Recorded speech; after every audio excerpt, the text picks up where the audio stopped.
सभी बंधुओं को नमस्कार। कैसे हैं आप लोग? और आशा करता हूँ ठीक होंगे। आप लोगों ने हम लोग अध्ययन कर रहे हैं पिछले में लेक्चर्स में। इससे पहले हम लोगों ने यमी यमी संवाद के बारे में हम लोग अध्ययन कर रहे हैं। और अभी हम लोगों ने पिछले लेक्चर्स में इसके चार मंत्रों का जहां तक अध्ययन कर लिया था, है ना। चार मंत्रों का यहाँ तक ये अध्ययन कर लिया था। और इसके आगे हम पांचवें मंत्र से लेकर के, मैंने कहा था अगले लेक्चर में अध्ययन करवाएंगे। और 14वें मंत्र तक, चूंकि इसमें 14 ही मंत्र है तो यहीं तक हम लोगों को करना है। चतुर्दश मंत्र हैं इसमें तो उन्हीं के बारे में अध्ययन करने वाले हैं। ठीक है, तो हम लोग आरंभ करते हैं। और आप लोग काफी पसंद कर रहे हैं, देख रहे हैं। और कुछ दिन में मैं आपको बताऊं, आप लोग में से मुझे बताइएगा कमेंट करके कितने लोग लाइव पढ़ना चाहते हैं। और मतलब मुझे बताइएगा कमेंट में कि लाइव करना चाहते हैं, क्योंकि मैं सोच रहा हूँ कि अगली यूनिट से जो मैं चूंकि मेरी अभी कुछ दिन में क्लासेस समाप्त हो जाएंगी, कहाँ पर, जो मैं यूपीएससी के बैच का पढ़ा रहा हूँ, तो उसका क्लासेस हो जाएगा। तो मैं सोच रहा हूँ आपसे कोई कि यहाँ लाइव ही आपको पढ़ाऊंगा दर्शन। और दर्शन की यूनिट स्टार्ट करूंगा आगे। मतलब इसके बाद वैदिक साहित्य, और वैदिक साहित्य का विशिष्ट अध्ययन है। उसमें से विशिष्ट अध्ययन के जो ऐसे टॉपिक्स हैं जो 2 से 3 दिन में कवर हो सकते हैं, वो कराने के बाद यानी कि अगले 10-12 दिन और वैदिक साहित्य चलेगा, जैसे कि ये 2 यूनिट आपकी कवर हो जाए। ठीक है, इसके बाद 2 अगली यूनिट दर्शन की है तो वो हो जाएगी। कोशिश करेंगे कि ज्यादा से ज्यादा मैं सिलेबस हम लोग कवर कर पाए जल्दी से जल्दी। और अब मैं ज्यादा ही फोकस करूंगा इस यूजीसी पर, चूंकि अभी संस्कृत के लिए ऑप्शनल के लिए लगा हुआ था यूपीएससी वालों के साथ। वहां लगभग कुछ और सिलेबस बचा है जो कि रिकॉर्डिंग हो रहा है, वीडियो लाइव क्लासेस वहां पढ़ाता हूँ। तो यहाँ मैं यूट्यूब पर आपको लाइव पढ़ाऊंगा। ठीक है, मैं सीख भी रहा हूँ कि ऐसे यूट्यूब पर लाइव पढ़ाना है। सीखने को इतना ज्यादा कुछ है नहीं, हाँ, रॉकेट साइंस नहीं है, सीख ही गया लगभग कैसे पढ़ाना है। कुछ एक आध समस्या आ रही है तो वो और सॉल्व करने के बाद मैं यूट्यूब पर ही आपको पढ़ाने वाला हूँ। तो आप लोग जो भी पढ़ रहे हैं वो बताइएगा कितने, है ना, आप पढ़ने वाले हैं। वैसे में आप लोग सभी मेरे टेलीग्राम चैनल में ज्वाइन हो जाइएगा। और जो जीएन शास्त्री इंस्टीट्यूट के नाम से है, उसमें मैं आपसे पूल पर पूछूंगा कि कौन सा समय बेहतर रहेगा लाइव के लिए। और लाइव पढ़े तो कितने बजे पढ़े, है ना। 3-4 में समय दूंगा। एक तो शाम को 8 बजे का दूंगा, एक दिन में 4 बजे का दूंगा। इस तरीके से लगभग 2 ही समय दूंगा, या 3 समय दे सकता हूँ। 2 ही समय ज्यादा तक कर दूंगा। तो इनमें से जो ज्यादा सूट करे वो बता दीजिएगा। बाकी तो सभी के लिए यूट्यूब पर फिर उपलब्ध हो ही जाएगा बाद में भी। लेकिन लाइव का ये क्या रहेगा कि रेगुलर फिर आप डेली मुझसे लाइव आएंगे, लाइव मिलेंगे। और आपको भी उस समय का प्रतीक्षा रहेगा कि भाई 8 बजे सर आएंगे और पढ़ाएंगे। मैं भी प्रयास करूंगा कि 8 बजे आऊं और पढ़ाऊं। इस तरीके से कुछ रखते हैं, देखते हैं। तो ऐसे भी आप बता सकते हैं कि शाम को 4 बजे से 5 बजे तक, 4:30 से 5:30 के करीब तक, क्योंकि 1-1.5 घंटे क्लास रहेगी। 1.5 घंटे का क्लास कम से कम सोच करके चलिए। और यदि शाम को रखेंगे तो शाम को 8 से 9:30 तक के करीब रखेंगे। तो ऐसा क्लास रखेंगे तो आप लोग बताइएगा कि क्या ठीक रहेगा। और आपको कौन कौन चाह रहा है कि लाइव ही पढ़े, सर आए, रेगुलर आए, और रेगुलर उसी अकॉर्डिंग हम भी वहां हो, अपने क्वेश्चंस भी आप लोग पूछ पाए यहाँ, है ना। तो ये होगा। चलिए फिलहाल हम लोग पढ़ना स्टार्ट करते हैं 5वें मंत्र से। ये हम लोगों ने पढ़ा था कि नायत पुरा चक्रमा कद्धनूनम अमृता वदंतु अनृतम नरपेमो गंधर्वो अप स्वाप्य चयोसा सानो नाभि परमम जामी तन्नौ। यानी कि इसमें यही बात हो रही थी कि, है ना, कि मैंने कि बस यही कि दोनों के समागम की बात चल रही थी। तो इसमें कह रहे था, यम कह रहा है कौन सा ऐसा उपाय समागम आदि कर्म है जिसमें हमने पहले नहीं किया, हमने पहले ऐसा कुछ नहीं किया है, ऐसा कुछ नहीं किया है। असंभोग परस्पर और संतान उत्पत्ति के लिए क्या कुछ ऐसा है, ये सब बातें यहाँ हो रही थी। उसी के संदर्भ में आगे हम लोग 5वें मंत्र को पढ़ते हैं।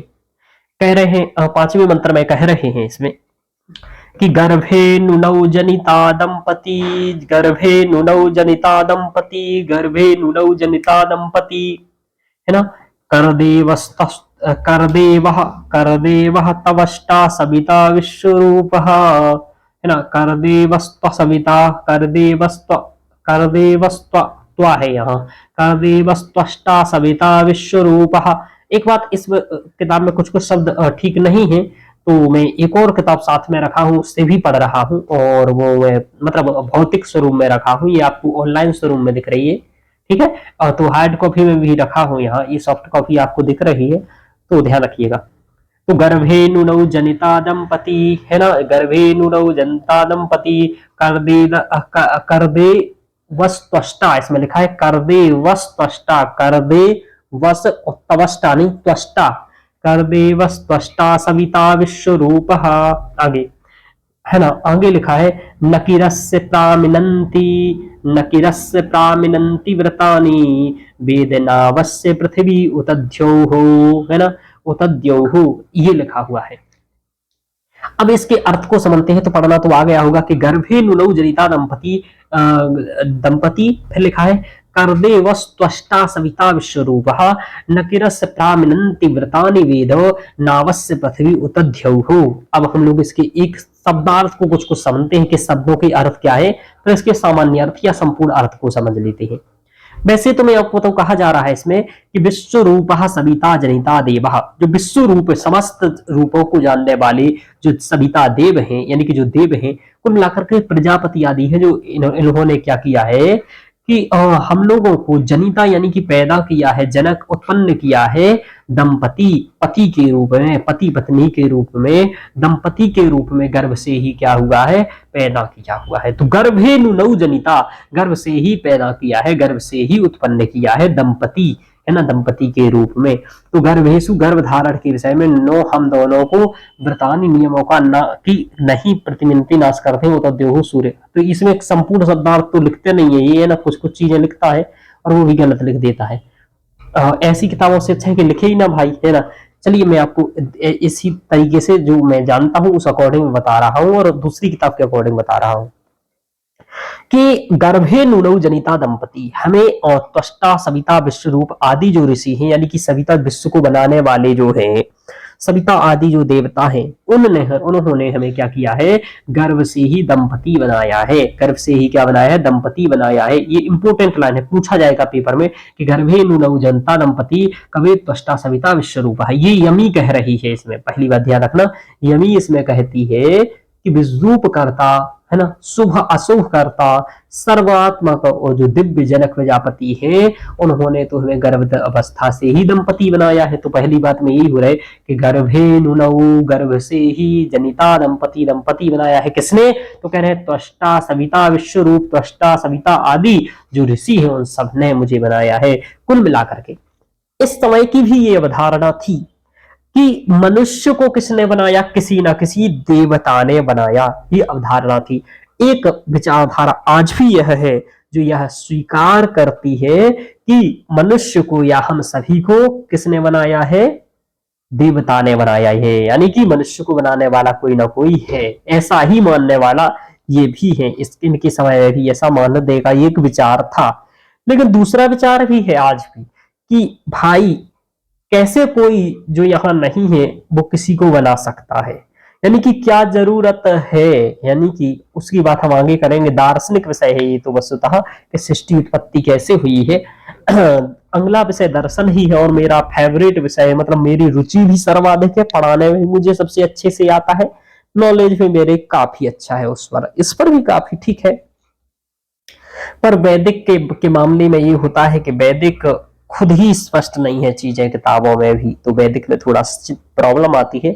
दर्शन बहुत स्पष्ट विषय हो चुका है और दर्शन पर काफी कुछ उपलब्ध भी है, सहज विषय भी है। चलिए तो आगे कह रहे हैं नकिरस्य प्रामिनन्ति, नकिरस्य प्रामिनन्ति यानी कि नाश कर, नकिरस्य प्रामिनन्ति व्रतानि वेद नावस्य पृथ्वी उतद्यौः, है ना। आने की आगे यह है कि पृथ्वी प्रजापति का कोई कर्म लुप्त नहीं कर सकता, यानी कि प्रजापति ने जो किया है ना, तो प्रामिनन्ति यानी कि नाश नहीं कर सकता। क्या नकिरस्य प्रामिनन्ति व्रतानि वेद वेद नावस्य पृथ्वी उतद्यौः, कि जो द्यौः यानी कि सूर्य है, उत यानी कि और जो आदि सूर्य और पृथ्वी आदि देवता है, द्यौ देवता और पृथ्वी जो है, पृथ्वी के जो देवता है उनको, यानी कि जो पृथ्वी और द्यावा है वो इस संबंध को जानते हैं, इस चीज को जानते हैं। किसको जानते हैं, क्या जानते हैं कि भाई हम लोगों को किसने किया है, हम बचपन से ही दंपति हुए हैं, को पैदा किया है और इन्हीं देवताओं ने किया है, और उनका कोई भी कार्य ना व्यर्थ नहीं होता है। और चूंकि उन्होंने हमें बनाया है इसलिए क्या इसलिए, और ये पृथ्वी आदि देवताओं ने बनाया है ना। ये वेद यानी कि वो सब जानते हैं, वेद कौन जानते हैं, पृथ्वी देव आदि जो देवता है, उत्त का मतलब और, पृथ्वी और आदि देवता ये सब जानते हैं, और उन्होंने जो कुछ भी बनाया, नकिरस्य प्रामिनन्ति व्रतानि, जो बताया वो किसी न किसी प्रयोजन से बनाया है, और वो सब है। तो हम लोगों को जब ऐसा पैदा किया है दंपति के रूप में, पति पत्नी के रूप में एक साथ पैदा किया है, तो उन्होंने इसको सोच करके ही किया होगा। ऐसा ऐसा यमी कह रही है। कुल मिलाकर के तर्क देने का हम लोग साथ पैदा हुए हैं, तो हमें ये करना चाहिए, और देवताओं ने प्रत्येक चीज को किसी प्रयोजन, सब प्रयोजन बनाया है, तो और उनका कोई भी काम ऐसा नहीं गया है, और यही वो सब जानते हैं, हम भी जानते हैं, तो इसलिए हमें संबंध बनाने चाहिए, तर्क दे रही है। तो गर्भे नुनौ जनिता दंपति करदेवस्तवष्टा सविता विश्वरूपः न किरस्य पामिनन्ति व्रतानि वेद व्रतानि वेद नावस्य पृथ्वी उत द्योः नावस्य पृथ्वी उत द्योः। तो इस रूप में यहाँ है, इसका अर्थ यही है। कंप्लीट अर्थ यदि मैं हिंदी में आपको समझाऊं तो ये तो अर्थ इसका ज्यादा ठीक लिखा नहीं है, मैं आपको बताऊं। दूसरी किताब का मैं अर्थ सुना के बताता हूं आपको कि यमी ने कहा है कि रूपकर्ता, शुभाकर्ता, प्रेरक और सर्वात्मक दिव्य और उन्नत प्रजापति ने हमें गर्भावस्था से ही दंपति बनाया है, और प्रजापति का कोई कर्म लुप्त नहीं होता है ना। और उन्होंने हमें गर्भावस्था से ही दंपति बना दिया, उनका कोई कर्म लुप्त नहीं होता है। हमारे इस संबंध को द्यावा आदि पृथ्वी भी सभी देवता जानते हैं कि हम क्या है, ठीक है। इस प्रकार से विश्वरूप शब्द का सर्वात्मका शब्द के रूप में प्रयोग हुआ, तो ये हुआ, इस मंत्र का ये है। आगे कहते हैं, जब ये कहते हैं ये बात आती है पिछले मंत्र में, अभी पांचवें में ये कहा कि द्यावा पृथ्वी द्यौ आदि सभी देवता जानते हैं, तो उसी के बारे में अब यहाँ यम कह रहा है, यम ऐसा कह रहा है, बताया। तो अब यहाँ इसमें मंत्र में को अस्य वेद वाले मंत्र में यमी ने पुनः कहा, मतलब इसमें भी यमी कह रही है कि तुम कह रहे हो कि भाई ये देवता देखते हैं, मुझे ऐसा नहीं करना चाहिए, है ना। ये सब देवताओं ने कि हम पुत्र हैं, है ना, क्योंकि उसने यही तर्क दिया था ना कि हम देवता हैं। चौथे मंत्र को जब आप देखोगे ना, तो वहां उसने यही अर्थ दिया था क्या, कि हमें जो देवता आदि हैं उन्होंने, वो देखते हैं, गंधर्व देवता है, उषा देवता है, ये सब क्या करते हैं, हमें देखते हैं, और इसलिए हमें ये सब कारण नहीं करना है, ऐसा ऐसा उसने कहा था। तो उसी बात को यहाँ ये यमी इसमें कह रही है कि को अस्य वेद, प्रजापति ने हमें बनाया है। उसने यही कहा ना कि प्रजापति ने हमें बनाया, प्रजापति ने हमें बनाया, ये बात यही कह रही है। कौन, यमी कह रही है कि प्रजापति ने हमें बनाया है। अब देखो यहाँ बात आती है कि वो कहता है कि हमें ये देवता देखते हैं, ये करते हैं, हम उनके पुत्र हैं, इसलिए हमें ऐसा नहीं करना है। अब ये क्वेश्चन टाइप से इसमें करती है, ये क्वेश्चन वास्तव में एक दार्शनिक क्वेश्चन है, और तात्कालिक समाज के एक चीज के बारे में दिखाने का प्रयास कर रहा है। समाज का क्या दिखा रहा है, एक दार्शनिक पक्ष को दिखा रहा है। दार्शनिक पक्ष क्या दिखा रहा है समाज के, कि उन्हें भी ये कन्फर्म नहीं था उस समय, मेरी बात ध्यान रखना, क्या ध्यान रख रहे हो, सुन रहे हो ना, सुनो, कि उन्हें भी ये बात कन्फर्म नहीं थी कि ये ईश्वर है या नहीं है। तो वही कहा थी कि कैसी को अस्य वेद, कौन इसे जानता है, प्रथमस्यान्य, यानी कि प्रथमस्य यानी कि प्रथम, इस प्रथम अन्य, प्रथम दिन की बात को कह वेद, कौन जानता है, ठीक है। को अस्य वेद प्रथमान्य का ईम ददर्श, किसने इसे देखा है, का यह प्रवोचक, और कौन इसे बतला सकता है।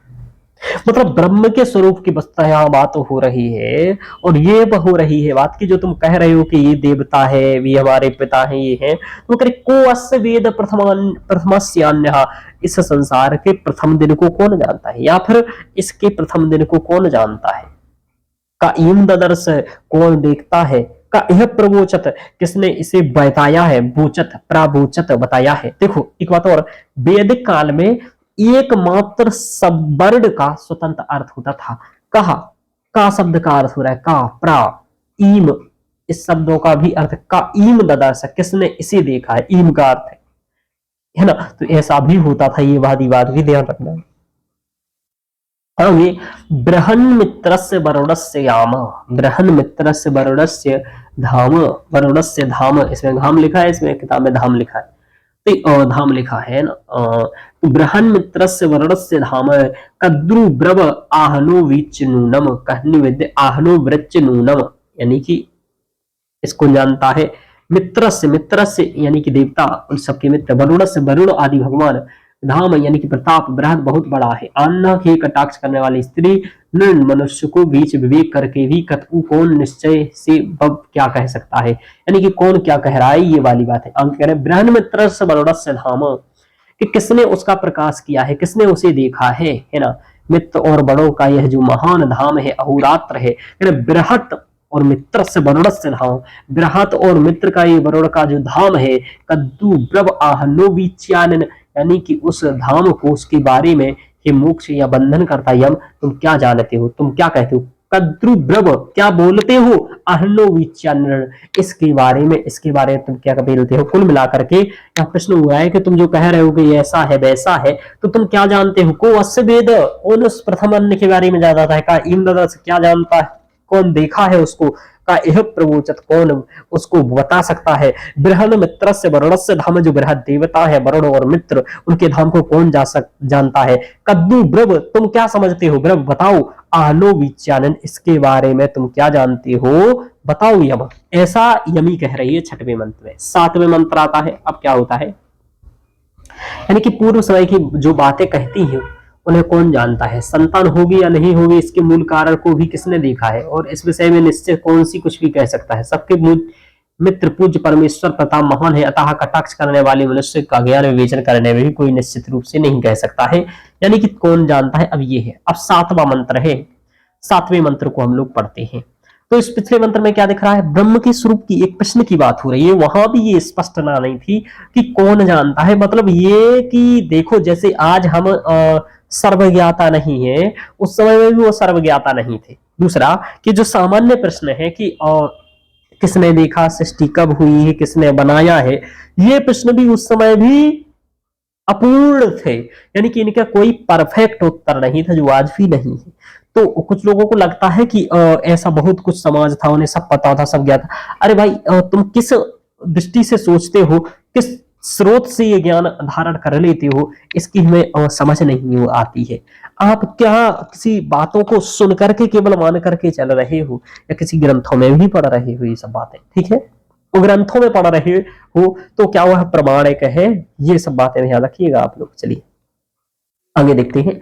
यमस्य यस्मम काम आगन, यमस्य माम यस्मम काम आगन, समान यौनो सहसेयाय, सहसेयाय जायेव पत्यम तन्मम ऋच्याम, जायेव पत्यम तन्मम ऋच्याम, विचिद्धेव रथेव याका चक्रा, विचिद्धेव रथेव चक्रा, विचिद्धेव रथेव चक्रा। करें यमस्य माम यस्यम काम आगन, माम यम समाने योनौ सहसय्याम यमस्य।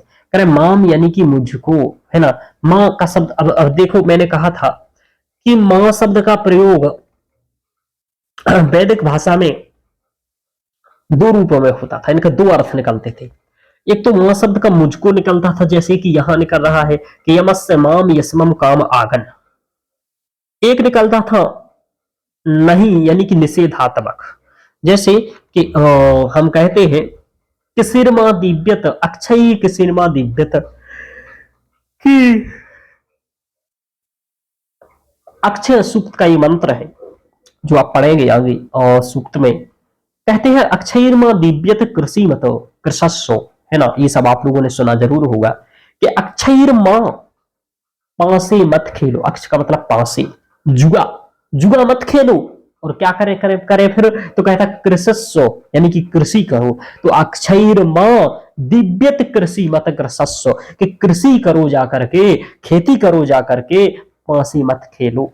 तो मत के रूप में प्रयोग किया गया है। तो कई लोग जो देखते हो सकता है यूपीएससी वाले भी देखते हो, तो आपको ये काम आएंगे उदाहरण कि यमस्य माम यस्य काम आगन, समान योनौ सहसय्याम, जायेव परतीम तन्मम ऋच्याम, विचिद्वम हे रथेव चक्रा, है ना। तो ये जो मां शब्द का प्रयोग यहाँ है मुझके लिए है।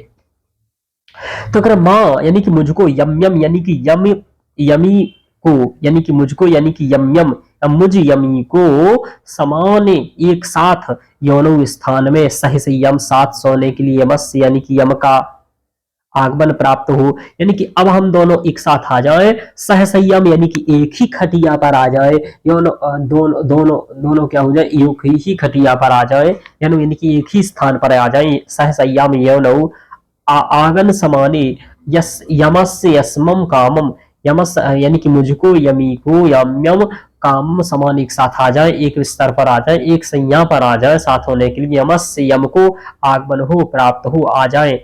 जायेव पत्यम तन्मम ऋच्याम, जायेव जायम यानी कि पत्नी अपने पति के लिए, जैसे तन्वम, तन्वम का मतलब अपने देह को, ऋच्याम प्रदान करो करती है, उद्घाटित करती है, विचिद्वम हे व्रथ्यव चक्रा, रथ संबंधी चक्रों के विब्रेह विचित गृहस्थ धर्म के भार को वहन करे। कुल मिलाकर के ये कह रहे हैं, उपमा है इसमें, उपमा का प्रयोग है कि जैसे रथ के चक्र से, यहाँ पर रथ्यव चक्रा, रथ के चक्र से उपमा देते हुए यहाँ कहा जा रहा है।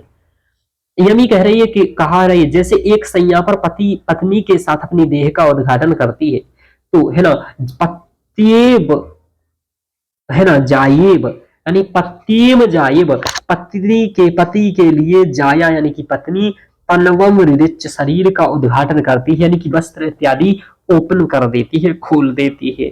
वैसे ही और ऐसे तो हम क्या करें, जैसे खोल देती है। और दूसरी उपमा दे रहे हैं, तो एक तो पति पत्नी की दे दिया, दूसरी उपमा दे रहे हैं कि जैसे वैसे ही तुम हमारे पास आओ और मैं अपने शरीर को क्या कर देती हूँ, प्रकाशित कर देती हूँ, उद्घाटित कर देती हूँ। ये क्या कह रही है, तुम मेरी अभिलाषा को पूरी करो, आओ हम दोनों एक स्थान पर। जैसे रथ के दोनों चक्र एक समान कार्य में प्रवृत्त हो जाते हैं, क्या करते हैं, दोनों एक समान चक्के रहते हैं और रथ को आगे ले जाते हैं, रथ व्यापार को आगे ले जाते हैं, रथ को दोनों चक्के चलते हुए आगे ले जाते हैं। ऐसे ही तुम आओ मेरे साथ और काम वासना में रत हो और हम दोनों क्या करें, जीवन रूपी चक्र को आगे ले जाएं या फिर काम वासना रूपी चक्र को आगे बढ़ाएं। ये इसमें बात हो रही है, ये इसका भावार्थ है। तो करें, ये इसका भावार्थ है, यानी कि ये कह रहे हैं कि यमस्य माम यस्मम काम आगन, यानी कि मेरे पास आओ, हे यम तुम मेरे पास आओ, और कह रहे समान्यो सहसयाम, हम दोनों एक साथ एक ही सैया पर आ जाए। और जैसे जायेव पत्ती में तन्मम ऋच्यम, जैसे एक पत्नी अपने पति के लिए शरीर का उद्घाटन कर देती है, या जैसे एक रथ के दोनों पहिए एक कार में रथ हो जाते हैं, वैसे ही सहसयाम योनो आगन समाने कार्यम रतम, यानी कि हम भी समान कार्य में क्या हो जाए, रत हो जाए, लग जाए। ये इसका अर्थ है। ठीक है, कुल मिलाकर के हिंदी समझ लीजिए, मुझे यमी को एक स्थान के साथ सोने के लिए पति का समागम संबंधी काम प्राप्त हो। जैसे अन्य स्त्रियां अपने पति को अपना शरीर प्रदान करती हैं, वैसे ही मैं भी तुझे पति को हमको अपने देह को प्रदान करूं। ये कितना पहला पगला गया, बार बार पति शब्द प्रयोग कर रहा है। भाई यमी और यमी है, पति पत्नी थोड़ी ना, भाई बहन जैसे है। तो और ये हर जगह खुल करके लिख दिया, ऐसा थोड़ी ना, अपने देह को प्रदान करूं और हम दोनों इस गृहस्थ आश्रम के भार को रथ के दोनों चक्रों के समान वहन करें। ठीक है, तो वहन कर, ध्यान रखिएगा। आप लोगों को कितने से मतलब है, आपको इस सब चीजों से अथरब नहीं है। आपको मैंने पहले वही बात बताया है, पढ़ाते समय कई बार फिर बता रहा हूं। आप ये श्लोक अपने मंत्र अपने रजिस्टर में लिखिए और इसके जो भावार्थ में बता रहा हूं या समझा रहा हूं उसको लिखिए इसमें। ऐसा करने से आपको ये रख जाएगा। और बार बार एक ही पेज पर सभी मंत्र लिख लीजिए एक सूक्त के, और उनको बारंबार पढ़िए मेरे पढ़ाने के बाद भी। अब 2-3 बार लेक्चर सुनना पड़ेगा आपको और 5 से 10 बार पढ़ना पड़ेगा, तब पेपर के लिए ये चारों सूक्त तैयार हो पाएंगे। मैं ज्यादा नहीं कराता हूं, लेकिन इससे एक आने का संभावना रहता है कोटेशन, इसलिए आप इसको तैयार करें। ठीक है, तो यमस्य माम यस्मम काम आगन समानयोनो सहसयाम, जायेव पत्तीम तन्मम ऋच्याम विविचिद्व हेव रथेव चक्रा। आगे देखते हैं हम लोग, आगे 8वां मंत्र है, कह रहे नातिष्ठन्ति ननी मिसन्ति मिसन्ति ते निमिसन्ति है ना, नहीं निमिसन्ति एते देवानाम स्पश ये चरन्ति अन्नेव मदाहनो याहि तूयम तेन विव्रहरथेव चक्रा। पढ़ करके सुनाता हूँ अच्छे से, थोड़ा सा लयबद्ध। नातिष्ठन्ति नानि में संति एते देवानाम स्पश ये चरंती। तो आ और ई में यहाँ संधि होनी चाहिए लेकिन नहीं हो रही है। तो देवानाम स्पश ये चरंती अन्येन मदाहनो याहि तूयम। अन्येन मदाहनो याहि तूयम तेन बिभ्रह रथेव चक्र। तेन बिभ्रह रथेव चक्र। अब इसमें यम, इस मंत्र में क्या होता है, इस मंत्र में यम ने उत्तर दिया कि देवों के जो गुप्तचर, अब यम तर्क दे रहा है कि चूंकि ये सम्मुख करना नहीं चाह रहा है और वो करवाना चाह रही, तो वो अपने अनुकूल तर्क दे रही है कि भैया ये बात है, और ये कह रहा है नहीं भाई ऐसा नहीं होगा, है ना। तो ये कह रही ये देवानाम स्पर्शः चरंती, यानी कि ये देवानाम इस लोक में ये जो स्पर्श गुप्तचर आदि समान देवता है चरंती व्यतीत करते हैं। यम कह रहा है ये देवता यहाँ घूमते रहते हैं। न तिष्ठन्ति न निमिषन्ति देवानाम स्पर्श ये चरंती। ये और ये क्या करते हैं, पलके झपकते हैं। निमिषन्ति यानी कि पलके झपकते घूमते रहते हैं। आह नह यानी कि आपेक्ष कारणी, अन्येन कह रहे अन्येन मदाहनो अन्य किसी व्यक्ति के साथ आप याहि तूयम यानी कि तू के समान तेन भी बृहरथ्येव चक्राह। कुल मिलाकर कर रहे हैं कि तर्क दे रहा है कि देखो इस देवता लोग इसमें घूमते हैं, देवता लोग इस संसार की सभी क्रियाओं को देखते हैं, है ना, इसलिए मैं तेरे साथ भाई संभोग क्रिया में रत नहीं हो सकता। ये हिंदी अर्थ है इसका। तू ये काम कर, अन्यव मदाहनो याहि तू यम, अन्य किसी मर्द के साथ या अन्य किसी पुरुष के साथ तू जाकर के क्या कर, ये सब काम कर। मदाहन शब्द का यहाँ पर पता नहीं अर्थ क्या है या नहीं भी है, कोई बात नहीं, देने इस किताब के से कोई मतलब है नहीं आपको ज्यादा। चलिए, तो अन्य मदाहन किसी अन्य व्यक्ति के साथ, अन्य पुरुष के साथ, याहि तुयम तूय के समान, तेन भी वृथव रथेव चक्रा, रथ के समान तुम क्या करो उसके साथ चक्र, जैसे रथ का चक्र हो जाता है। चूंकि इसने कहा था कि आ जाओ पर रथ के चक्र के समान एक जैसा कार्य में रथ हो जाए, तो कह रहा है कि अन्य मदाहनो याहि तुयम तेन भी ब्रह रथेव चक्रा, किसी अन्य पुरुष के साथ आप जाओ और रथ के चक्र के समान क्या हो जाओ, संभोग करो, उसके साथ रहो, ऐसा कह रहा है। कि यम उत्तर दे रहा है कि देवों में जो गुप्तचर होते हैं वे रात दिन विचरण करते हैं, तो विचरंती है ना, ते चरंती वाला स्पर्श इह चरंती, यह ये चरंती वो लोग यहाँ चलते हैं। न तिष्ठन्ति वो खड़े बैठे नहीं रहते, स्थापित में वो चलते ही रहते हैं। नानी निसंती और ना ही वो क्या रहते हैं ऐसे बैठते हैं, पल का इत्यादि झपकाते रहते हैं। तो यही बात इसमें हो रही है कि देवों के जो गुप्तचर है वे रात दिन विचरण करते हैं, उनकी आंखें कभी बंद नहीं होती हैं। दुखदायिनी यमी शीघ्र दूसरे पुरुष के पास जाओ और रथ के चक्रों के साथ एक साथ उसके काम व्यापार में लग जाओ। कि न तिष्ठन्ति नानी में सियन्ते देवानाम स्पश ये चरन्ति अन्येन मदाहनो याहि तूयम तेन विबृहरथेव चक्रा न तिष्ठन्ति ननिमिषन्ति ते देवानां स्पश ये चरन्ति अन्येन मदाहरो याहि तूयम तेन विबृहरथेव चक्राः। कि वो ना रुकते हैं और ना ही बैठते हैं, वो सदैव चलते रहते हैं, देखते रहते हैं संसार को। इसलिए तुम एक काम करो कि मैं नहीं करूंगा और तुम किसी दूसरे पुरुष के पास जाओ और उसके साथ संभोग इत्यादि करिए, ऐसा। चलिए आगे चलते हैं हम लोग। 9वें मंत्र को हम लोग यहाँ पढ़ते हैं और इसको देखते हैं। इसको कह रही है रात्रि, पहली बात है 2017 में पहली लाइन इसकी पेपर में आ चुकी है ना। को अस्य वेद का ये प्रवचत, वो भी इंपोर्टेंट लाइन थी, ये भी इंपोर्टेंट लाइन है, 2017 में लाइन आ चुकी है कि रात्रि भिरस्म अहिर्दशस्येत, रात्रि भिरस्म अहिर्दशस्येत सूर्यस्य चक्षुर्मुहुरुन् मुहुरुन् मिमीयात, है ना। तो कह रहे हैं रात्रि भिरस्म अहिर्दशस्येत सूर्यस्य चक्षुर्मुहुरुन्मिमीयात दिवा पृथिव्या मिथुना सबंधु, दिवा पृथिव्या मिथुना सबंधु यमीर्यमस्य वेभ्र्याद जामी, है ना। आगे कह रही है इसमें यम ने पुनः कहा कि दिन रात में यम के लिए जो कल्पित भाग है, यानी कि दिन रात में यम के लिए जो कल्पित भाग है उसे यजमान दे। कुल मिलाकर के कह रहे हैं कुछ रात्रि भी अहभिदशस्येत, यानी कि रात्रि भी यानी कि कुछ रात्रियों के साथ, अहवी कुछ दिनों के साथ, दशस्येत मेरे मनोरथ को पूरा करें, यानी कुछ रात्रियों के साथ, कुछ मेरे दिनों के साथ मेरे मनोरथ को पूरा करें। चक्षु यानी कि तेज, मुंह यानी कि फिर से उन्मियात उदय हो, चक्षु हमारे फिर से उदय हो। दिवा द्युलोक संबंधु सहगत मिथुना दोनों का जोड़ा, यमी पत्नी पति की को धारण करे, अजामी इच्छा है।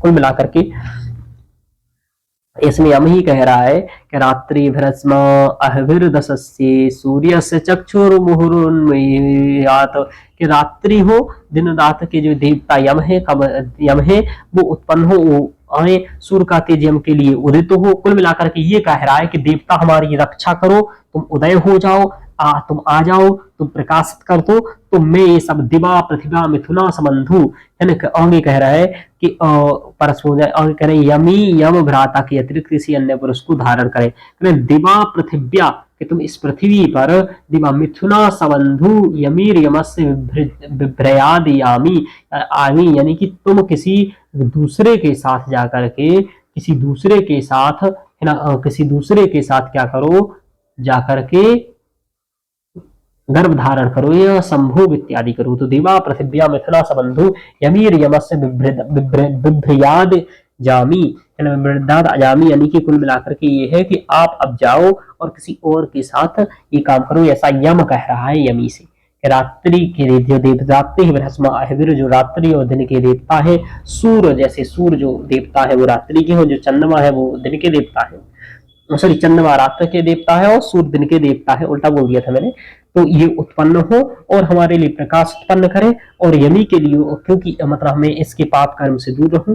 दूसरा ये कह रहे हैं यमी के लिए कि दिवा पृथिव्या मिथुना संबंधु, तुम किसी अपने जैसे व्यक्ति के साथ जाओ, और यमी यमस्य विभ्रयाद जामी, कि मैं तुम्हारे साथ नहीं करूंगा, किसी आप ऐसे व्यक्ति के साथ जाओ जो आपके से ये सब करने योग्य, उसके साथ करिए, ऐसा ही इस मंत्र में कह रहा है। तुरात्रिभिरस्मा अहिभिर्दशस्ये तत्सूर्यस्य चक्षुमुहुरुन्मीयात्, दिवा पृथिव्या मिथुना संबंधु यमी यमस्य विभ्रयाद जामी, इस तरीके से।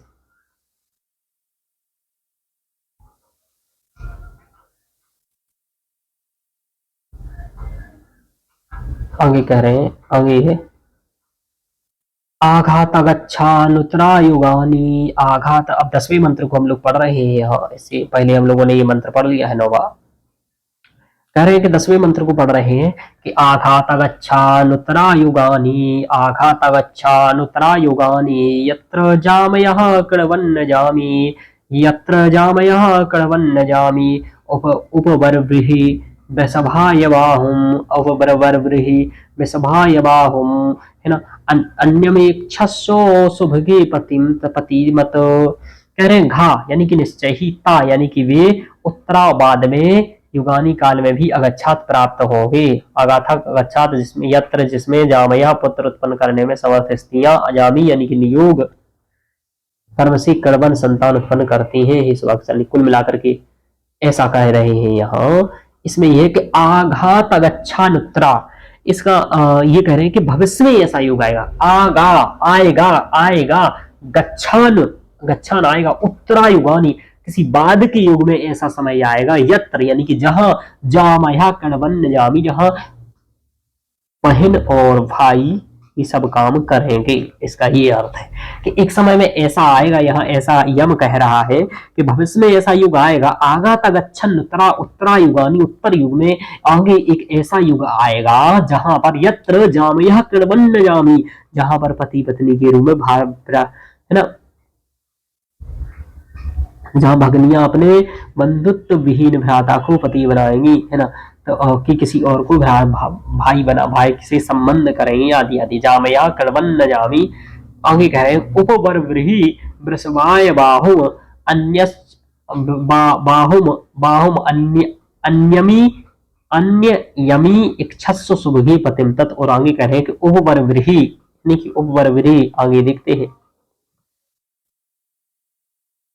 कि विषभा यानी कि वीरवान पुरुष के साथ आप क्या करो, हे सुभगे यानी कि हे यमी, तुम वृषभाई वीरवान पुरुष के साथ जो ये सब कार्य करने के लिए इच्छुक हो, बाहु उसके बाहु को उपबरभृ सहारा लो, यानी कि उसी के बाद बाहुओं में जाओ, उसी के साथ जाओ, मत यानी कि मुझसे संतान उत्पन्न में असमर्थ, अन्यथा अतिरिक्त इच्छा करो। यानी कि हे सौभाग्य से वो यमी, तुम किसी ऐसे पुरुष के पास जाओ, उसको बाहुओं में भल्लू, में आपको इसका अर्थ बताता हूँ सीधे तौर पर कि उपबरभृ वृषभाय बाहुम, जो संभोग करने में समर्थ पुरुष हो, जो करना चाह रहा हो, यमी इच्छस, उसकी इच्छा करो, हे शुभ के हे यमी, एक इच्छस पतिम तत्, उसे पति बनाओ, उसके साथ रहो, पति मत, उसे पति बनाओ, उसके साथ रहो, उसकी बाहुओं में भरो, उसके साथ संभोग करो, मुझे छोड़ दो।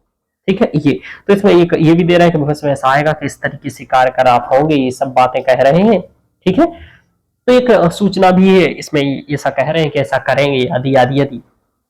अब देखो, इसलिए अब सना आपके धर्म में भी ये काफी मतलब स्पष्ट रूप से मना रहता है कि भाई बहन को ऐसे संबंध नहीं बनाने चाहिए। ठीक है, ये आपके धर्म में एकदम स्पष्ट रूप से कहते हैं। कई धर्मों में ऐसा थोड़ा सा मतलब मूलतः तो सभी धर्मों में ही ऐसा नहीं कर रहे हैं। ठीक है, कि भाई बहन तो किसी में नहीं कर रहे हैं सखी, ऐसा संबंधी यानी कि जो संबंधु है, थोड़े इधर उधर के रिश्ते होकर के तो भी कर भी लेते हैं। मैं किसी धर्म विशेष की बात नहीं करूंगा, है ना, और मैं किसी धर्म की आलोचना करता नहीं हूँ कभी, चाहे वो इस्लाम हो चाहे वो सनातन हो। मैं ये सीधे तौर पर समझता हूँ कि सभी धर्म एक श्रेष्ठ रूप में ही स्थापित हुए थे, और हम लोग मूर्ख हैं जो उनकी सही व्याख्या या सही बातों को ना पकड़ करके हर धर्म की गलत बातों को पकड़ करके बैठे जाते हैं। मैं कहता हूं सभी धर्मों की अच्छी बातों को पकड़ो और अपने धर्म की गलत बातों को दबाने का प्रयास करो या उन्हें हटाने का प्रयास करो धर्म से। मैं भी देखता हूं कि जिस धर्म का या जिस धर्म से मैं अध्ययन कर रहा हूं, उस धर्म में भी हजारों गलतियां हम लोग कर रहे हैं, हजारों पाप हम लोग कर रहे हैं, और हम उनको समर्थित भी करते हैं और कभी अपनी गलती मानने के लिए स्वीकार नहीं रहते। मैं तो ये चाहता हूँ कि जो गलतियां हैं धर्म की, उनको सुधारना हमारा ही धर्म है, हमारा ही कर्तव्य है। उनको हमें पाखंडवाद से दूर ले जाकर के विज्ञानवाद के समक्ष जो मूल धर्म का तत्व है उसकी ओर जाना चाहिए।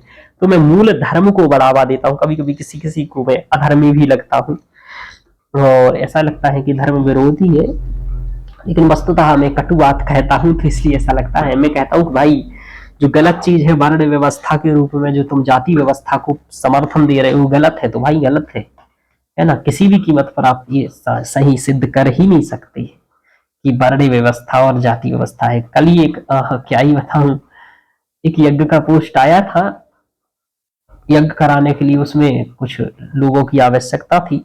मैंने कहा मैं शूद्र जाति से बिलोंग करता हूं, जिनको आप शूद्र कहते हैं।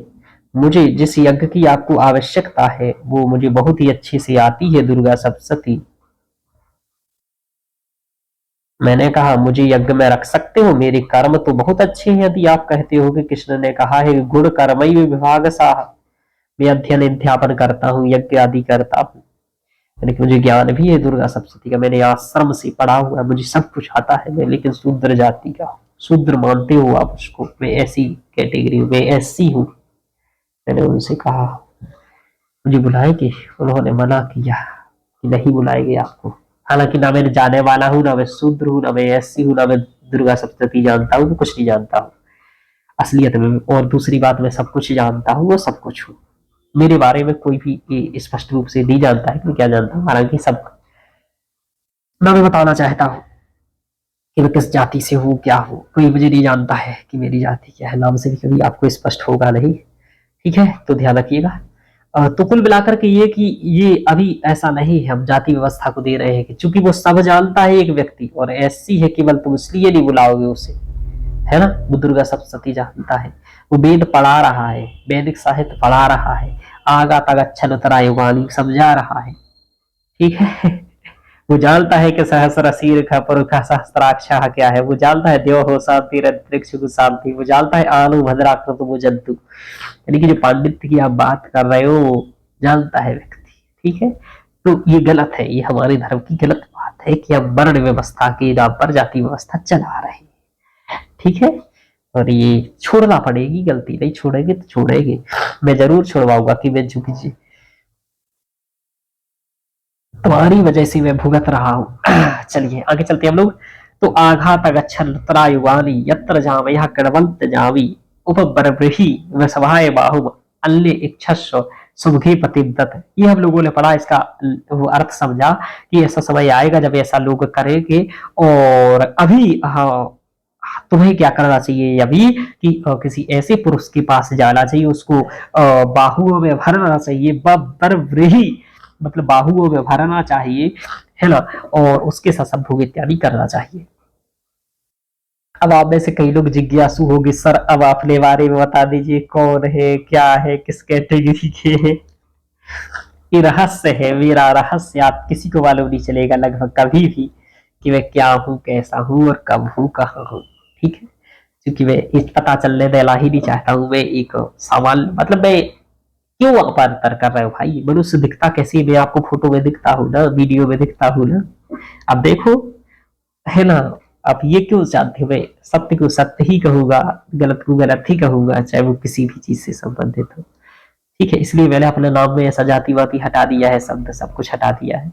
आपको पता ही नहीं चलेगा मेरे नाम से कि जीएन शास्त्री का मतलब क्या है, इसका कोई भी मतलब नहीं है। शास्त्री मेरी डिग्री है, जी जीएन ये, इसका नाम गणपति है, इसका नाम नारायण है, गणपति नारायण शास्त्री है। तो अब इसमें कोई जाति है नहीं वस्तुतः। चलिए आगे चलते हैं। तो पता भी मत करिएगा, कोई पता करने की जरूरत नहीं है, चलेगा भी नहीं पता, कर भी लोगे तो। आगे चलते हैं।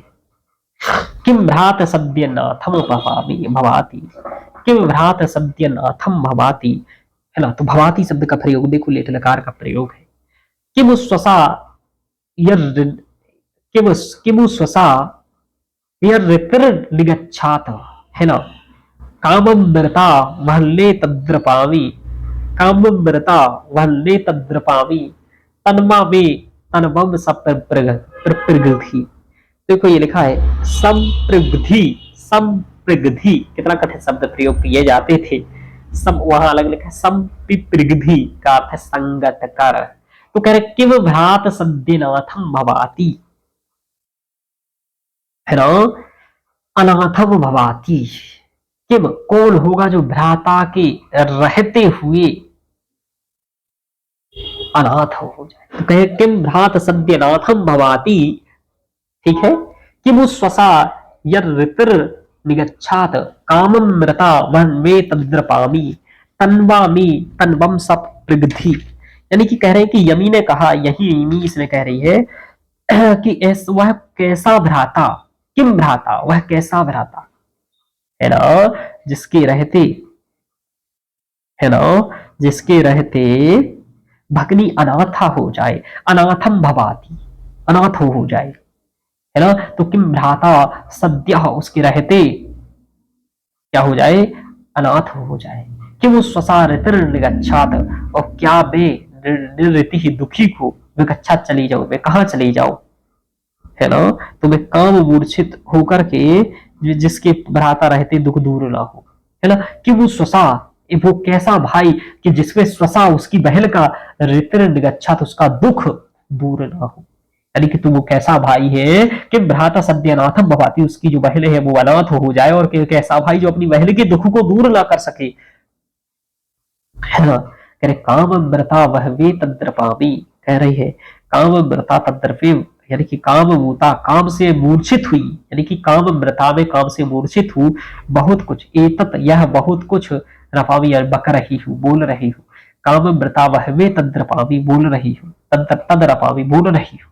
तन्वावी तर्वम सब प्रघावी, तनवा यानी कि शरीर से, तर्वम शरीर को, सब सब प्रविधावी संगत करो, मिलाओ, हमारे साथ संभोग करो, ऐसा कह रही है।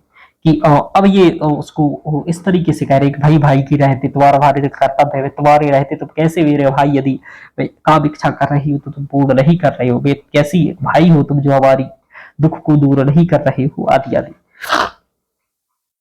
तो यही कह रही है इसमें कि जिसके रहते भगनी अनाथ हो जाए, और भगनी की क्या, जिसकी रहती भ्राता का दुख दूर न हो, वे का मूर्छता होकर नाना प्रकार से बोल रही हुई है, विचार करके भली भांति मेरा संभोग करो कि वे तलबम सब प्रगृति, यानी कि यह सब सोच करके बोल रही है। तो वे यानी कि मेरे साथ तलबम यानी कि शरीर से प्रगामी, शरीर को क्या करो, और सब शरीर मेरे साथ सब भोग करो, कुल मिलाकर किसी भी शादी बाती है। चलिए कि भ्राता सद्यनाथम भवाति कि गच्छाथ काम मृता वह भी तंद्र पावी तलमम वितलमम सब विपृघी। ऐसा आगे हम लोग, तो ये हम लोगों ने देखा 12वें मंत्र को हम पढ़ते हैं। चलिए, और दूसरा, मेरी बातों को आप लोग विचार है मेरा केवल, हाँ कई बात क्या होता है मेरे विचार से आप संतुष्ट नहीं भी होंगे, तो जरूरी नहीं है संतुष्ट हो आप, ये मेरा मात्र विचार है। आपका जो भी विचार हो अच्छा है, बस देख के रहिएगा कि आपका जो विचार है क्या वो सच में सही है या सच में गलत है, बस इतना पता करके जरूर रखिए। आगे चलते हो, गलत हो तो त्याग करके नया विचार अपनाइए जो आपको अच्छा लगता है। चलिए,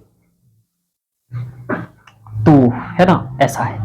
तो लबा उते तलवाम तलवम सब, लबा उते तलवाम तलवम सब, देखो देखो आ और उवे संधि नहीं हो रही है यहाँ, है ना।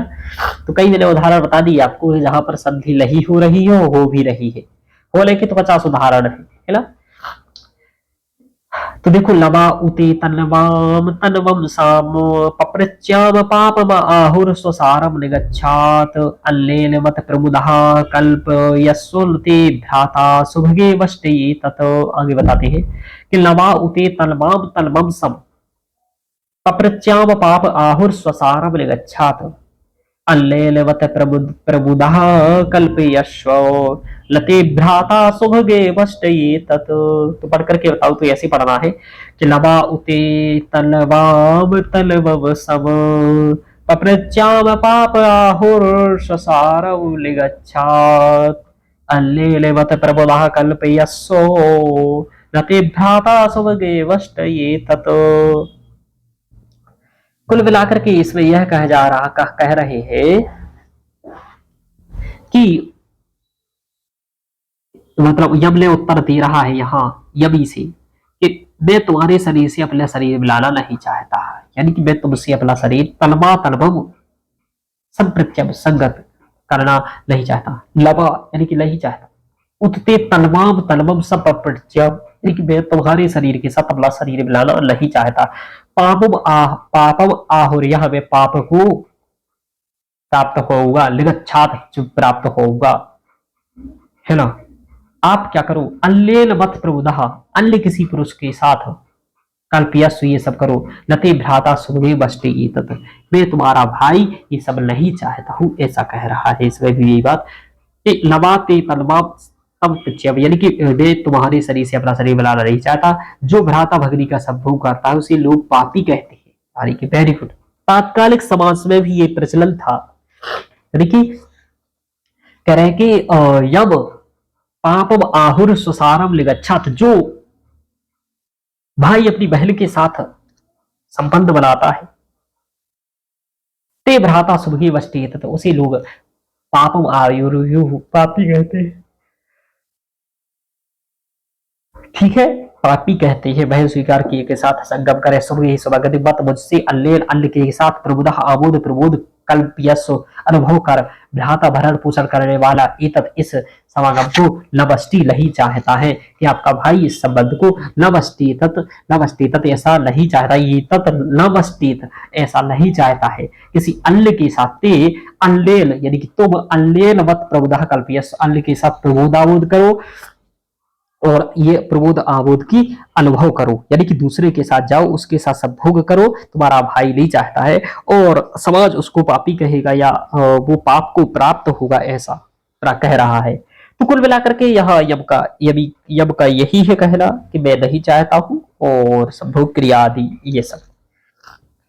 तो यह हुआ लवा उते तलवम तलवम संप्रच्याम पापम आहुर सुसारम लिगच्छात। कुछ कुछ सब याद रख रखे, पाप को प्राप्त होगा कह रहा है। स्वसारम लिगच्छात, मैं अपनी बहन के स्वसारम यानी बहन के साथ नहीं चाहता हूँ। तलवा उतर, वो शरीर से शरीर मिलाना नहीं चाहता हूँ। अन्य दूसरे के साथ जाकर के करिए। कल अनुभवत प्रबोधा कल्पस से, यानी कि प्रबोधाबोध का कल्पस करती है। ते भ्राता सुभगे वष्टि, ल ते भ्राता, तुम्हारा भाई ये सब करना नहीं चाहता है। सुभगे यानी कि हे सौभाग्यवती सौभाग्यशाली, तुम दूसरे के साथ ये सब जाकर के करिए, ये इसका अर्थ है। ये 13वां मंत्र है। अब हम लोग इसको पढ़ते हैं। तो इसमें ये पढ़ते हैं इसको, वतु वतासी यम नैवते मनोहृदयम चाविदाम अन्याकिल त्वाम कच्छेव युक्तम परिस्वाजाते लिभुजेव वृक्षम। वतु वतासी यम नैवते मनोहृदयम चाविदाम अन्याकिल त्वाम कच्छेव युक्तम परिस्वजाते लिबुजेव वृक्षम। वतो वतासी यमनैव ते मनो हृदयं चाविदाम अन्या किल त्वाम कक्षेव युक्तम परिस्वजाते लिबुजेव वृक्षम। यानी कह रहे हैं कि यम यानी कि पति, यम बत खेद है मुझे, बता यानी कि निर्बल हूं, नैव नहीं, यानी कि कुल मिलाकर के ये है कि यम ने कहा हाय यम, यम मतलब यमी कह रही है यम से, यम नैव बतो बतासी यम से कह रहे हैं कि हे यम तुम दुर्लभ दुर्बल हो, है ना, तुम्हारे मनो और हृदय को मैं कुछ नहीं समझ सकती कि ते मनो हृदयम चा लविदाम लैव बिदाम, मैं तुम्हारे हृदय को नहीं समझ सकती, तुम यम बतो बतासी तुम निर्बल हो, बता यानी कि निर्बल, मतलब बतासी यानी कि खेद है, हे दुख है मैं कि हे यम तुम निर्बल हो, तुम्हारे बस की बात नहीं। आपको तो ये आज भी चलता है, अ, आज भी ऐसा होता है, आज भी ऐसा कहते हैं, यदि कोई ऐसा मना करता है ना कि भाई मैं ये सब करना नहीं चाहता है, तुम कर ही नहीं पाओगे, पत्नी से डरते हो, मतलब कोई एक अन्य औरत जो कोई व्यक्ति है जो नहीं करता है या ऐसे काम नहीं करता, तो यार भाई तुम्हारे बस की बात नहीं है ना ये सब करना, तुम नहीं कर पाओगे इसलिए निर्बल हो। वही बात यह भी कह रही है, कैसे ना कैसे मान जाएंगे कि बतो बतासी तुम निर्भर हो, जब लैव ते मनु हृदयम च विदाम, तुम मैं तुम्हारी हृदय को लैव ते मनु तुम्हारे मन को हृदयम च विदाम नहीं जानता रही हूँ, नहीं समझ सकती हूँ, अन्या किल त्वाम कक्षेव, किल निश्चय युक्तम समर्थ, अन्य कोई अन्य स्त्री लिबुजाइब लता के समान परिस्वजाति आलिंगन करो, यानी कि जैसे कह रहे कि तुम्हारे मन को नहीं समझ पा रही, आगे कह रही अन्या किल तोम कक्षेव युक्तम, कि कह आगे कह रही जैसे रस्सी घोड़े को बांधती है, लता जैसे वृक्ष का आलिंगन करती है, कर अन्या किल कक्षेव युक्तम, है ना, लिबुजेव वृक्षम, वृक्ष पर जैसे लता चढ़ती है, लता को आप जानते होंगे, और वृक्ष पर कई सारे पौधे होते हैं जिसमें वृक्ष पर वो घूमते घूमते ऊपर चढ़ जाते हैं, ऐसे ही तो कह रही है इसी तरीके से जैसे वृक्ष पर लता चढ़ती है, घोड़े रस्सी घोड़े को बांधती है, इसी तरीके से वैसे ही अन्य स्त्री तुम्हारे साथ अनायास आलिंगन करती है, परंतु तुम मुझे नहीं चाहती, अन्य किल त्वम कक्षेव, अन्य स्त्री तुम्हारे साथ करती है परंतु तुम मेरे साथ क्यों नहीं चाहते, मेरे साथ करो, ऐसा कि अन्य किल त्वम कक्षेव युक्तम, अन्य के साथ तुम युक्त हो जाते हो, लेकिन परिस्वजाति लिबजीव वृक्षम तो उनके साथ हो जाते हो, तो इस तरीके से मेरे साथ भी करके, ऐसा ये कह रहा है। चलिए तो ये अर्थ है, और बतो बतासी यमलवते बलो हृदयम चाविदाम, तो कुछ कुछ बातों को याद रखना है, जैसे बतो बतासी शब्द आया, बलो हृदयम चाविदाम तेरे हृदय को नहीं समझ सकती, अन्य किल कक्षे वियुक्तम तुम दूसरे के साथ तो लिप्त हो जाते हो, तो लिबजे वृक्ष वृक्ष के साथ जैसे लता चढ़ जाती है वैसे मेरे साथ युक्त हो जाइए, ऐसा ये प्रार्थना कर रही है यमी यम से। तो ये आपको याद रखना है, ठीक है, कि ये मंत्र कहाँ का है। चलिए एक लास्ट मंत्र अंतिम मंत्र है, उसमें भी हम देखते हैं क्या कहा जा रहा है। कह रही है ये अंतिम मंत्र है, 14वें नंबर का मंत्र है, कल अल्यमुसु त्वमयम पन्यु त्वाम, है ना, कि अल्यमुसु त्वमयम पन्यु त्वाम परिष्वजाते लिबुजे विवृक्षम तस्य वा त्वं इच्छा सवा तवाद्या कुरुस्व संविदम सुभद्राम। थोड़े से इसके शब्द कभी कभी क्या होता है मुझसे भी पढ़ते में ऐसा होता है, कारण क्या होता है अप्रचलित शब्द है, उस समय प्रचलित थे तो अपने व्यवहार में नहीं है, तो पहली बार ऐसा कोई लिबुजेब है ना, पहली बार ही सुन रहे हो कोई। अल्यमु सुत्वम यम पल्य उ, दूसरा क्या होता है एक एक शब्द एक एक अक्षर, जैसे सु का आज कोई अर्थ नहीं है अकेले सु का, ऐसा नहीं लिखा जाता है, बा अलग से ऊ ऐसा नहीं लिखा जाता है, लेकिन उस समय होता था ये। तो चूंकि उस समय में वैदिक भाषा, संस्कृत जो भाषा थी वो एक विकसित अवस्था, विकसित हो रही थी, यानी कि विकासशील अवस्था में थी, विकास के स्तर पर थी, कंप्लीट रूप से विकास नहीं हुआ था। दूसरा, ना ही इसका व्याकरण था। जैसे आज बुंदेलखंडी है, पहले कोई भाषा परिपक्व नहीं होती है। जैसे भोजपुरी है, ये अभी भाषाओं के रूप में नहीं आई है, ये बोलियां हैं। क्यों? क्योंकि भाषा बनने के लिए ग्रामर भी चाहिए, कई सारी चीजें चाहिए।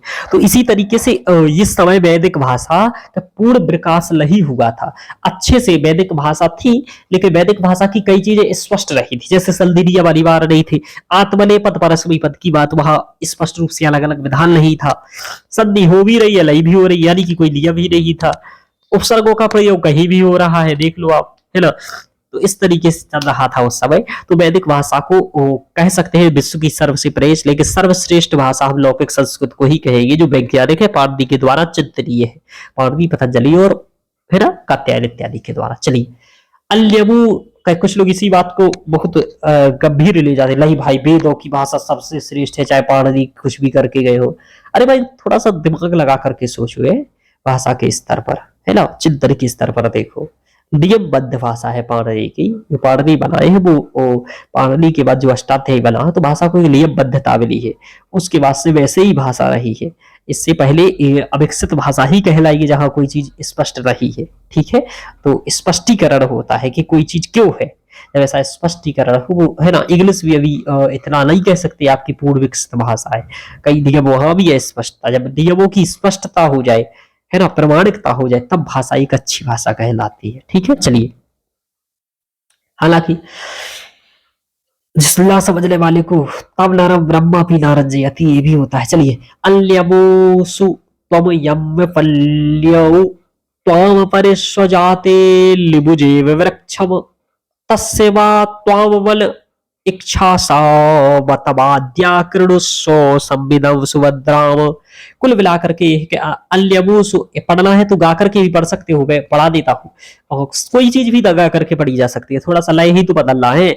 अल्यमोसु त्वयम्य पल्लेयो ताम परिस्वजाते लिबुजेव वृक्षम ताम परिस्वजाते लिबुजेव वृक्षम तस्य वा त्वं बल इच्छा सवा तस्य वा त्वं बल इच्छा सवा तावाद्यकृणुस्व संविदव सुभद्राम। ताव तवाद्य लिखा है कि क्या? एक मिनट, एक और किताब में देख लूंगा, ये तवाधा लिखा है, कोई बात नहीं। तभाधकृणस्व संविदम सुभद्राम। कुल मिलाकर के इसका अर्थ ये है, आपको इनके बस इतना ध्यान रखना है कि ये कहाँ का मंत्र है, थोड़ा सा अर्थ भी समझना है, बस इतना आपको इन मंत्रों से काम है। चलिए, लास्ट मंत्र है, समझा देते हैं। कह रहे हैं इसमें यम ने यमी से कह रहा है, जो ऊपर क्वेश्चन कहा था उसी को आगे बढ़ा रहा है, उत्तर दे रहा है।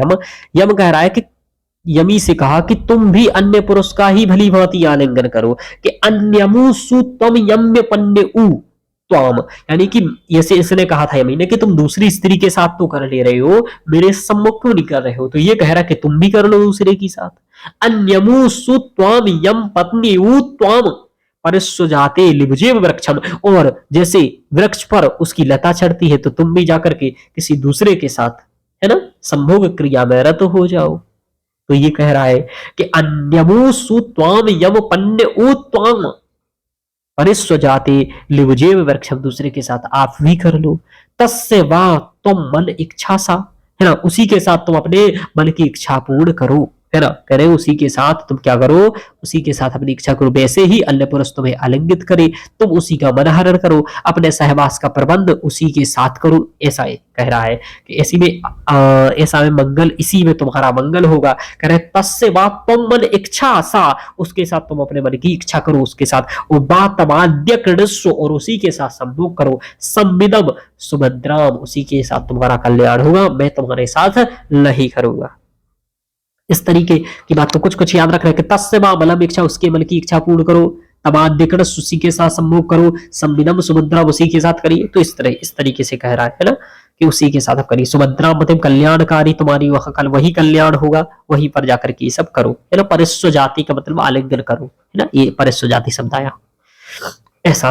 तो कुल मिलाकर के इसका भी यही है कि तू अन्यपति का वैसे ही अपना संदेह आलिंगन कर, जैसे लता वृक्ष आलिंगन करती है, तू सर्वथा उसी के मन को चाहे, निश्चय ही तेरा मन चाहे, अर्थात उसको तेरा मन और उसका मन तू हरण करे, तू संशय आदि रहित होकर कल्याणकारी किसी अन्य के पास जाओ, ऐसा ये कह रहे हैं। ठीक है, तो कुल मिलाकर के इसमें यही आया। टोटल भावार्थ यदि देखें, कई प्रकार के प्रलोभन देकर के, कई प्रकार के तरीके से कि भाई लता वृक्ष की तरह है। तो इसमें उपमाओं की जो बात आती है, उपमा कालिदास, यहाँ भी कई सारी उपमाएं लोक व्यवहार में भी चलती है। जो लोग नहीं भी जानते हैं उपमा देना, वो भी उपमा देते हैं कि जैसे क्या होता है, सहजता से समझाने के लिए उपमा होती है और तर्क होते हैं, इसलिए लोग तर्क देते हैं कि भाई ऐसा ऐसा ऐसा। वो प्रयोग उस समय से भी चल रहा था। दूसरा कि काम एक आवश्यकता है, इस समग्रता में इस से ये निकल करके आया कि काम एक आवश्यकता है और उस आवश्यकता को पूर्ण होना चाहिए, ये बात है। दूसरा ये भी आया कि भाई वो बहन कह रही थी भाई से कि भाई तुम्हारे रहते में कैसे, तो ये वाली बात आया। अब देखो एक बात आती है कि क्या सही है क्या गलत है। ठीक है, कि भाई बहन का करना क्या सही है और क्या किसी अन्य के साथ करना सही है, एक बहुपति विवाह सही है या वही पतली विवाह सही है, ये प्रश्न आता है, सदैव आता है। तो देखिए इस बात को विज्ञान भी स्वीकार करता है कि एक ही जीन या डीएनए वाले लोगों को एक साथ संभोग क्रिया नहीं करनी चाहिए, उसका से कई बीमारी उत्पन्न होती है। ठीक है, या फिर संभोग क्रिया के गर्भ धारण नहीं करना चाहिए, क्योंकि संभोग क्रिया का फल तो गर्भ धारण ही है ना। आपके लिए कुछ और हो सकता है, लेकिन मूलतः प्रयोजन असंभोग क्रिया इसलिए बनाई। इसका परम प्रयोजन क्या है, काम इच्छा पूर्ण करना तो है ही, गर्भ धारण करना है, और गर्भ में दिक्कत हो सकती है यदि एक ही माता पिता से उत्पन्न दो लोग यदि ऐसा करते हैं। ठीक है, तो ये विज्ञान भी बना करता है, और आपका ये संवाद भी, इसका भी सारा ये दोनों नहीं कर रहे हैं, हालांकि एक की इच्छा एक नहीं, तो बात ये है। इससे ये भी है कि यदि एक की भी इच्छा नहीं है और एक की है तो भी नहीं करना चाहिए, यहां नहीं कर रहे हैं लोग। ठीक है, ये ध्यान रखो, इस तरीके से तर्क दे रहे हैं, लेकिन इनके तर्कों में कोई ऐसा वैज्ञानिक रहस्य नहीं निकला कि क्यों नहीं करना चाहिए। ठीक है, कि क्यों नहीं करना चाहिए। ऐसा जो विज्ञान देता है कि विकृति उत्पन्न होती है, पाप को प्राप्त होगा, ऐसा प्राप्त होगा, वैसा प्राप्त होगा, ये बात तो जरूर आई है, लेकिन ये नहीं आया है कि यदि हम दोनों संभोग करते हैं, एक ही माता पिता से उत्पन्न दोनों भाई बहन संभोग करते हैं, तो जो गर्भ में बच्चा होगा उस बच्चे में कई सारी बीमारी उत्पन्न होगी। ऐसी बात इस सूक्त में कहीं देखने को नहीं मिली है। हम जबरदस्ती ऐसी बातें निकालने का प्रयास नहीं करेंगे कि भाई हर चीज को मैं सिद्ध कर दूं कि विज्ञान ने कहा तो मेरे ग्रंथों में ये लिखा था, जो लिखा था वो लिखा था, जो नहीं लिखा था वो नहीं लिखा था। मैं दूध को दूध और पानी को पानी ही बोलता हूं सदैव। तो ये बात आया। अब तो ये तो कलिक कर्फ है कि नहीं, यदि कि फिर ऐसा कर सकते हैं कि माता पिता बदल जाए तो करना चाहिए, तो विज्ञान में इसके लिए कुछ भी ऐसा दोष नहीं पाया गया कि एक माता पिता बदल जाए तो फिर आप कर सकते हैं। यानी कि जैसा इस्लाम में प्रचलन है तो सगे भाई बहन से तो वो भी नहीं करते हैं, ठीक है, उसके अलावा ही करते हैं, तो उसमें भी प्रॉब्लम नहीं है, विकृत मतलब इस विज्ञान की दृष्टि से भी। ठीक है, ऐसा बात आया। दूसरा, ये शादी का प्रचलन क्या, यानी कि वैज्ञानिक रूप से यदि दोनों लोग करें भी वैज्ञानिक रूप से यदि भाई बहन करे भी, पहली बात तो मतलब देखो, मैं केवल बातें बात रख रहा हूँ, इसका बिना मतलब मैं ये नहीं कह रहा हूँ कि ये सब करना है, या मेरा कहना कुछ भी नहीं है इसमें, है ना, ये बात ध्यान रखिएगा। मैं केवल चीजों को स्पष्ट करता हूँ, उस बातों को, मुद्दों को विचार करता हूँ, आपको भी विचार करने को ही कह रहा हूँ, है ना, ध्यान रखिएगा। ये सब करने को मैं किसी से कुछ नहीं कह रहा हूँ, ये बात ध्यान रखिएगा। यदि करते भी है तो वैज्ञानिक दृष्टि से तो इन्हें कोई दिक्कत, संभोग बात करने से दिक्कत नहीं है, संभोग द्वारा व्युत्पन्न जो बच्चा होगा उससे दिक्कत है। किसको? विज्ञान को। लेकिन इस सूक्त का में जैसा देखा गया है, तो इसमें इस सूक्त में मूलतः ये कारण नहीं कहा गया है, हालांकि ये कारण भी आया है कि हम दोनों सास सगे भाई बहन है इसलिए नहीं करेंगे, लेकिन इससे ज्यादा कारण ये दिए गए हैं कि पाप लगेगा, देवता देख रहे हैं, पाप लगेगा, देवता देख रहे हैं।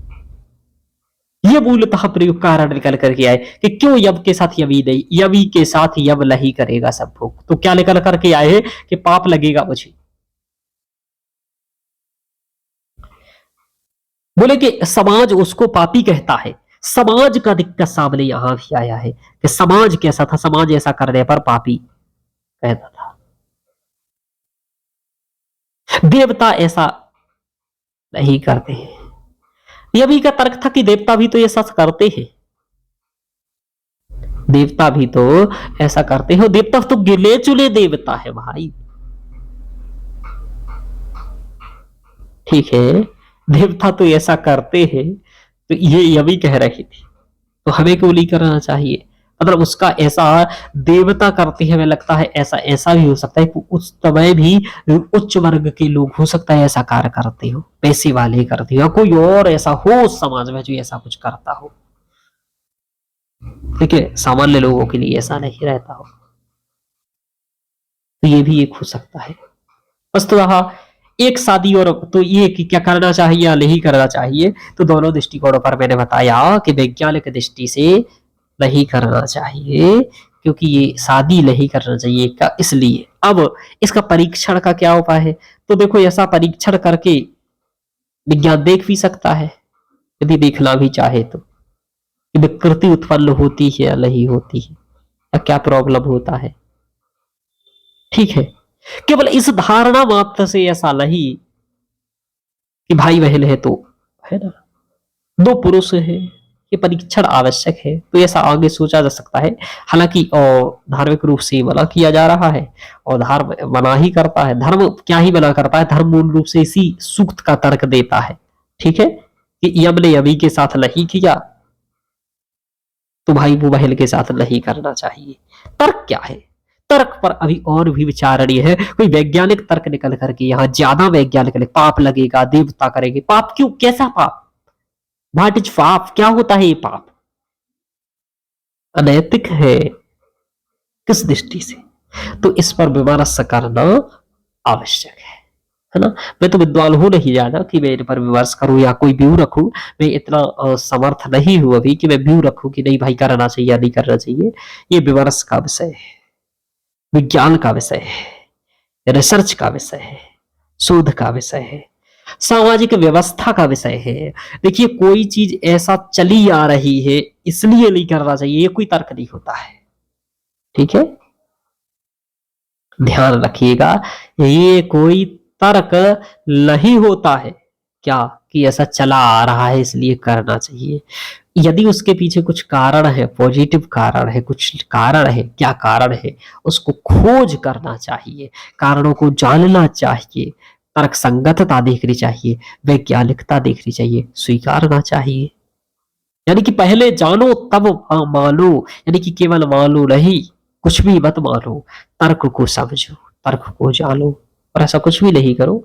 तो ये सब इसका विमर्श है। बाकी पत्नी, एक पत्नी और बहुपत्नी वास्तव में सीधा साधा कहता हूं, सभी के लिए एक इसलिए होता है कि चूंकि समाज में मान लीजिए 100 पुरुष है और 100 स्त्रियां हैं, तो ये न्याय है कि 100 एक कोई एक एक मिल जाए, ये न्याय है। यदि आप अभी क्या है कि हमारे देश में 10% लोगों के पास 90% आए हैं, और 90% लोगों के पास 10 पैसा प्रतिशत पैसा है, तो हम क्या लक्ष्य रखे हैं कि भाई आय में असमानता है, यानी कि समानता हो धीरे धीरे। तो ऐसे ही यदि पैसे के हिसाब से ये काम होने लगेगा या किसी और तरीके से होने लगेगा, तो 10% आदमी के पास 90% महिलाएं रहेगी फिर तो, या फिर 10% महिलाओं के पास 90% आदमी रहेगी, तो ये गलत है। यानी कि एक पर एक ये नियम इसलिए चलाया गया है, ये तर्क है, वैध तर्क है। ऐसे ही तर्क की मैं बात कर रहा हूं कि एक पर एक क्यों होनी चाहिए, क्योंकि सामाजिक स्थिरता बनी रहे, समाज के प्रत्येक व्यक्ति को एकाद प्राप्त हो जाए, क्योंकि जिसको नहीं होगी वो गुस्सा में मारेगा दूसरे को। ठीक है, तो ये तर्क होता है कि एक को एक क्यों होनी चाहिए, एक को 10 क्यों नहीं होनी चाहिए, क्योंकि यदि एक को 10 हो गया ना, तो दूसरे वाला व्यक्ति ना समस्या उत्पन्न कर देगा, सामाजिक अस्थिरता हो जाएगी। इसलिए एक पत्नी का कंसेप्ट इसलिए आ रहा कि भाई एक के साथ एक रहे, इससे सामाजिक संतुलन बना रहे, यही इसका मूल कारण है, तर्क है। ठीक है, बाकी पहले के समय में राजा लोग ऐसा क्यों करते थे, कहा जाता था कि राजा लोगों का, क्योंकि जब हमारे पास धन संपत्ति ज्यादा बढ़ती है, पैसा ज्यादा बढ़ती है, तो इच्छाएं भी ज्यादा बढ़ती है। तो राजा लोगों को जो भी पसंद आ जाए उसको उठाना है, तो कम से कम 10-20 ही पसंद आएंगे ज्यादा से ज्यादा, तो अपना एक संतुष्ट रहेगा और अपने कार्यों को ज्यादा ध्यान से देखा, क्योंकि समग्र राज्य ऐसा है इसलिए कहा जाता था। हालांकि मैं इसका बिल्कुल भी समर्थक नहीं हूं कि तुम्हें बड़ा काम करना है तो तुम 10 पत्नियां ला करके रख लो अपने पास, या 10 पति ला करके रख लो, ये संतुष्टि का कोई माध्यम नहीं होता है। इंद्रिय संयम ही होना चाहिए। लेकिन ठीक है कि हम लोग ऐसा कहते हैं, तो दशरथ की भी तो 3 पत्नियां थी, तो वो भी तो गलत है, ऐसे कई लोग भी गलत और है ना, तो आप समर्थन नहीं कर सकते यदि गलत बात का गलत है तो। ठीक है, तो धर्म में ये भी तो देखा गया है आपके ही या हमारे ही कि हम लोग 3-3 पत्नियों वाले रहे तो आधी आधी है। चलिए ये विचार है। तो एक पति विवाह या एक पत्नी विवाह क्यों होना चाहिए, सामाजिक स्थिरता बनी रहे, सबके पास एक एक हो जाए, सबको एक एक मिल जाए, सामाजिक समता बनी रहे, अनुच्छेद 14 समानता का सिद्धांत बना रहे। ठीक है, ये हो गया।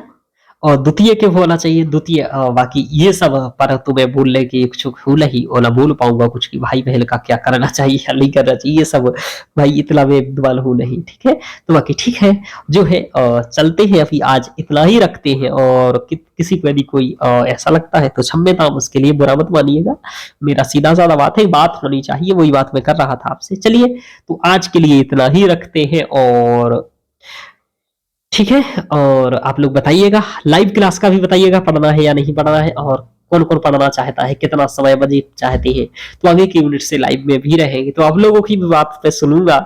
आप लोग जो कमेंट करेंगे मुझे बताएंगे, मैं उस पर भी विमर्श कर दूंगा, आपका थोड़ा समय लगेगा लेकिन ठीक है। और तो ऐसी जब बातें होती हैं तो आपका भी विमर्श मैं लूंगा, आपका भी विचार लूंगा।